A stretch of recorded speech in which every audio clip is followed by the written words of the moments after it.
Kumusta kayo dyan? Maraming salamat sa iyong pagbisita. Alam nyo, marami sa atin ang nangangarap na mas magandang buhay. Pangarap sa marami, ang Canada. Ang isa sa destinasyon na naisip natin ngayon, gusto kong ibahagi sa inyo ang isang particular na kwento, ang buhay ng isang Pilipino na nagtatrabaho bilang teacher assistant o education assistant dito sa Canada. Isipin nyo, mula sa Pilipinas, dala-dala ang pangarap at determinasyon. Sinubukan kong makahanap ng bagong simula. Ang pagiging teacher assistant dito ay hindi lang basta trabaho. Ito ay pagkakataon na makatulong sa paghubog ng kinabukasan ng mga bata. Nakakatuwa isipin na kahit malayo tayo sa ating bayan, nagawa pa rin nating magbigay ng positibong impluensya sa iba.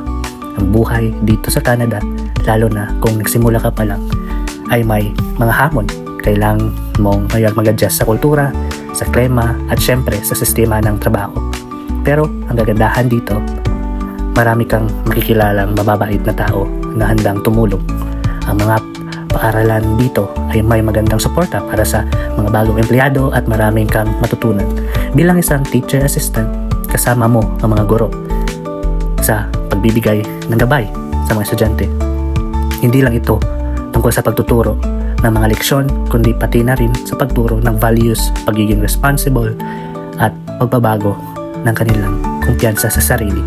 Nakakatuwa kapag nakita mong nai-improve ang mga bata, kapag nakikita mong natututo sila, at kapag alam mong bahagi ka sa kanilang paglalakbay.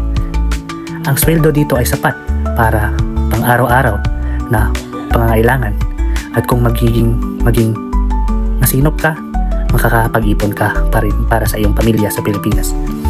Marami ring benepisyo kasama ng trabaho tulad ng health insurance at iba pang mga suporta na makakatulong sa iyong pagiging settled dito.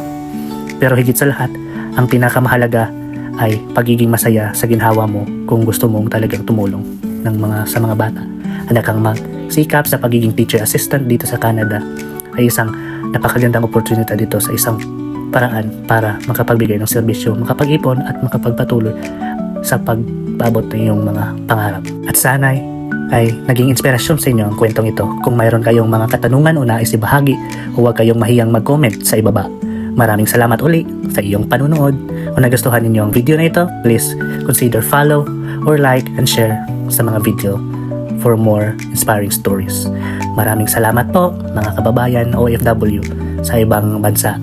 Saludo po ako sa inyo mga kababayan kong kapwa OFW.